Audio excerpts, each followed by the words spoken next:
अल्हम्दुलिल्लाह, अल्लाह का शुक्र अदा करें कम है कि अल्लाह ताला ने हमें अपनी ज़िंदगियों में एक बार फिर ज़िलहज का महीना नसीब फरमाया है।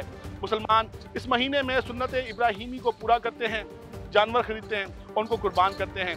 आज हम लाहौर में वाक़ शाहपुर कांजरा मंडी में आए हैं और यहाँ पर बड़ी तादाद में जानवर मौजूद हैं। आप मेरे दाएं भी देखेंगे जानवर हैं, बाएं भी देखेंगे जानवर हैं। कुर्बानी के मसाइल क्या हैं, शरीयत क्या कहती है, इस पर बात करेंगे। हमारे साथ आज मौजूद होंगे मुफ्ती सखावत और मुफ्ती कैसर। आइए इनसे मिलते हैं।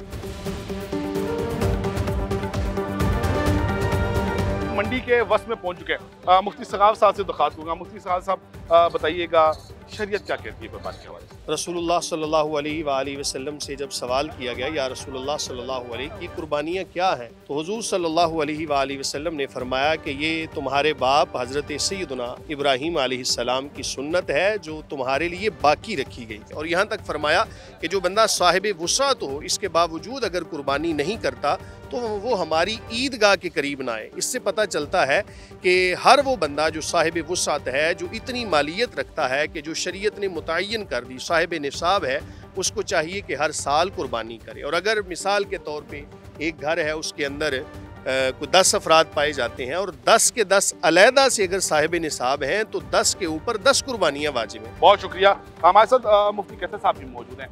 अच्छा मुफ्ती कैसर साहब, कुर्बानी का जानवर कैसा होना चाहिए? अल्लाह ताला ने कुरान पाक में इरशाद फरमाया, फसल्लि लिरब्बिका वनहर, ए हबीब अपने रब की जो है वो नमाज अदा करें और कुर्बानी फरमाएं। और चौथे पारे में अल्लाह ताला फरमाता है, लन तनालुल बिर्रा हत्ता तुनफिकू मिम्मा तुहिब्बून, कि तुम उस वक़्त तक जो है वो नेकी को नहीं पा सकते जब तक तुम वो चीज़ अल्लाह की राह में खर्च न करो जिसे तुम पसंद करते हो।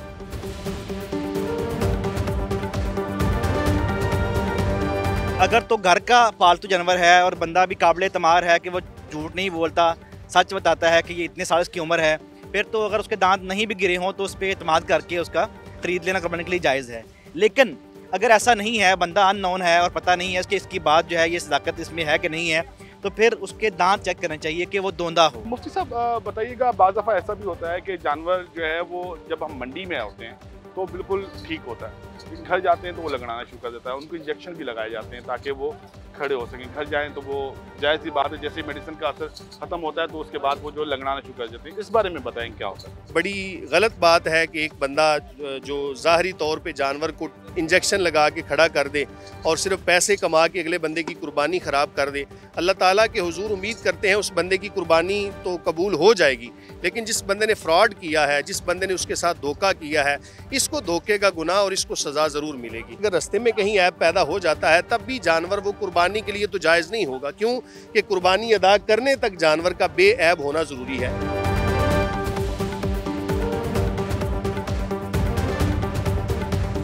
बहुत खूबसूरत जानवर है, इसके हमने दांत देखे, उसके बाद इसके कान चेक कर लिए, उसके बाद इसके सींग चेक किए, फिर हमने इसके पाँव चेक किए, चल रहा है बिल्कुल ठीक है, फरबा है, मोटा ताज़ा है।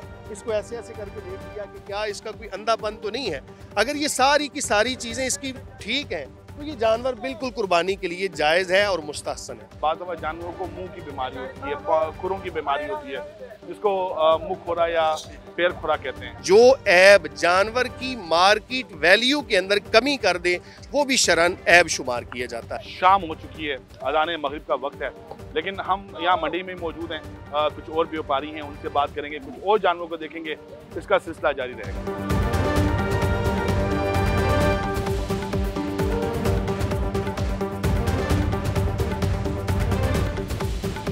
ये एक गाय खड़ी है यहाँ पर, इसकी आप देख सकते हैं इसकी हालत क्या है। इसकी हड्डियाँ वाज़े हो रही हैं। ये भी, इसकी तो हालत बहुत ज़्यादा ख़राब है। इसके बराबर वाली भी जो एक गाय है वो भी खड़ी है, उसकी भी हालत, इसकी भी हालत देख लें, उसकी भी हालत देख रहे हैं। इसके बारे में क्या हुक्म है? इस हद तक कमज़ोरी के किसी जानवर की हड्डियां बिल्कुल वाजे हो जाएं और उसके अंदर गोदा ही ना रहे, यानी उसके अंदर गोश्त ही ना हो और बिल्कुल हड्डियों का ढांचा हो, ऐसे जानवर की कुर्बानी शरअन जायज़ नहीं होती। ऐसा जानवर के जो चल के कुर्बान गाह तक भी ना जा सके और इतना कमज़ोर हो जाए कि उसकी हड्डियों के अंदर गोदा बाकी न रहे, इतना बूढ़ा हो जाए, उस जानवर की भी कुर्बानी शरअन जायज़ नहीं है। सिंगल लाइन स्टोरी, इसकी कुर्बानी जायज़ है या जायज़ नहीं है?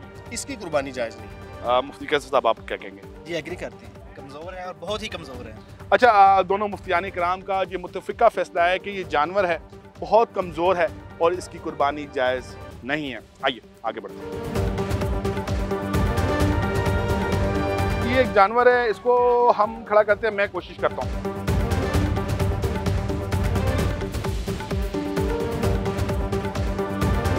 हम इसको खड़ा करने में जो है वो कामयाब हो चुका हूँ। इसके दांत चेक कराएंगे भाईजान?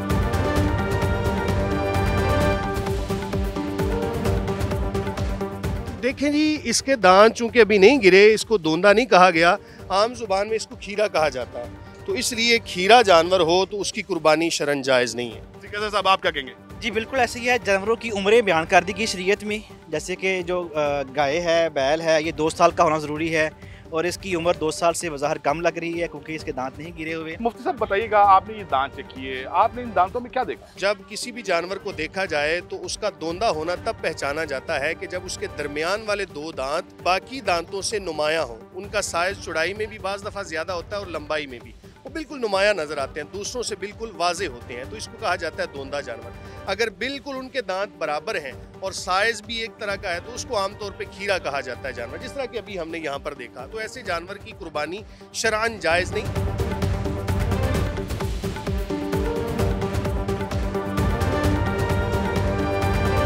देखें जी, इनके कान काटे हुए हैं। मुफ्ती कैसर साहब, मुफ्ती सखावत साहब जायज़ा ले रहे हैं।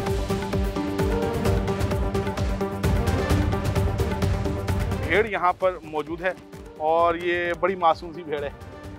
इसके कान जो है वो कटे हुए हैं। मुझे साहब बताइएगा कि ऐसा जानवर जिसके कान कटे हों उनकी कुर्बानी जायज़ है, और कितने कान कटे हों तो कुर्बानी जायज़ है, और कुर्बानी जायज़ है या नहीं? तो ये तो आधे से ज़्यादा कान कटा हुआ है, तो ऐसे जानवर की कुर्बानी जायज़ नहीं है। कि जिसका कान जो है वो चौथाई से ज़्यादा कटा हुआ हो, ऐसा जो मामला है वो जानवर के अंदर ऐब शुमार किया जाता है और ऐब वाले जानवर की कुर्बानी जायज़ नहीं। बताया भी ये जा रहा है कि ये जो है वो हामला है, तो इस सूरत में क्या कुर्बानी? देखिए, कुर्बानी तो हो जाएगी, लेकिन ऐसे जानवर की कुर्बानी करनी नहीं चाहिए। बिलफर्ज आपको पता नहीं था तो आपने ऐसे जानवर को ज़बह कर दिया, तो उसके पेट से बच्चा निकल आया, तो अब हुक्म देखा जाएगा कि क्या लगेगा।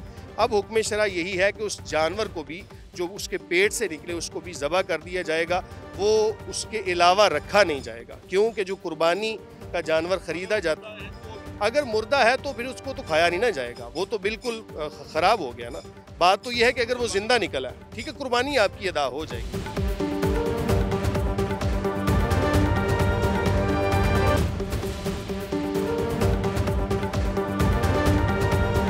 एक और जानवर है, मुफ्ती सखावत साहब इसका मुआयना कर रहे हैं। इसके कान भी कटे हुए हैं। आप नमाज में गुजारिश करूंगा, इसको दिखाएंगे। इसके कान किसी और तरह से कटे हुए, दरमियान से काटा हुआ है।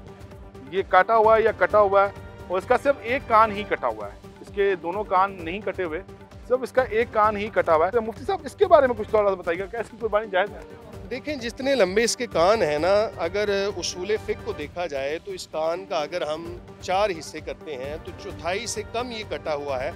और कटा हुआ भी नहीं, बल्कि सिर्फ इसको जैसे ना कोई ज़ख़म इसको लग गया और ये दरमियान में से इसके 2 टुकड़े हो गए, तो कटा हुआ इसको नहीं कहेंगे, तो लिहाजा इसकी कुर्बानी जायज़ होगी, इसमें कोई कबाहत नहीं है। एक मकतबे फ़िक्र के नज़दीक कान के अंदर अगर थोड़ा सा सुराख भी हो तो उनके नज़दीक कुर्बानी जायज़ नहीं होती।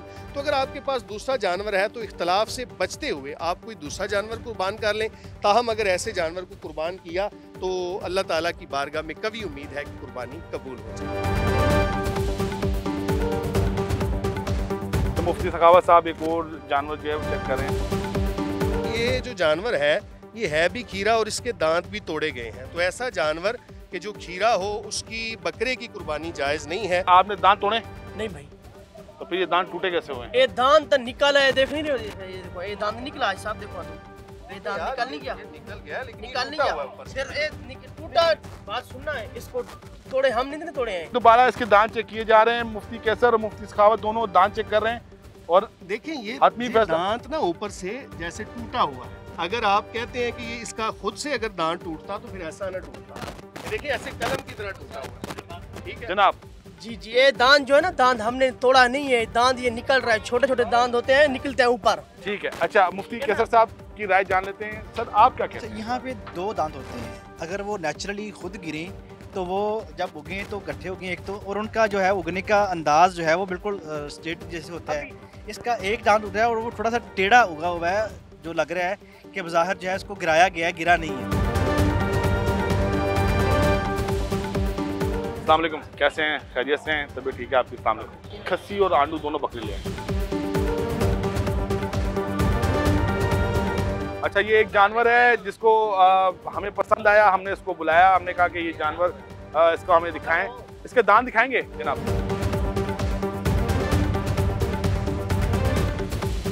इसके पास से स्मेल आ रही है।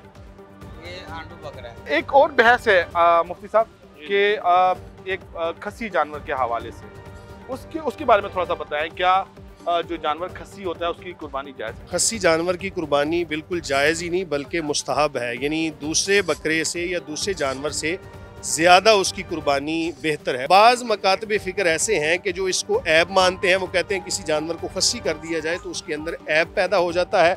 हालांकि जानवर को खस्सी करने से ऐब पैदा नहीं होता, बल्कि मज़ीद उसके गोश्त और उसके हुस्न के अंदर निखार पैदा हो जाता है। सबसे बढ़ के रसूलुल्लाह सल्लल्लाहु अलैहि वसल्लम का मुबारक फरमान कि करीम आका अलैहिस्सलातु वस्सलाम ने 2 बकरे ज़बह फरमाए जो कि खस्सी थे। तो इससे हमें ये सबक मिलता है कि इसकी कुर्बानी बिल्कुल बिलाशुबा जायज़ है। अच्छा मुफ्ती कैसर साहब, आपसे मैं बात करना चाहता, अगर कोई जानवर खस्सी जानवर की कुर्बानी नहीं कर रहा तो क्या उसकी कुर्बानी नहीं होगी? नहीं, ऐसा नहीं है। हमारे नज़दीक तो आंडू कुर्बान जानवर जिसे कहते हैं हम, जो खस्सी नहीं होता, उसकी कुर्बानी भी जायज़ है, उसमें भी कोई शरन कबाहत नहीं है।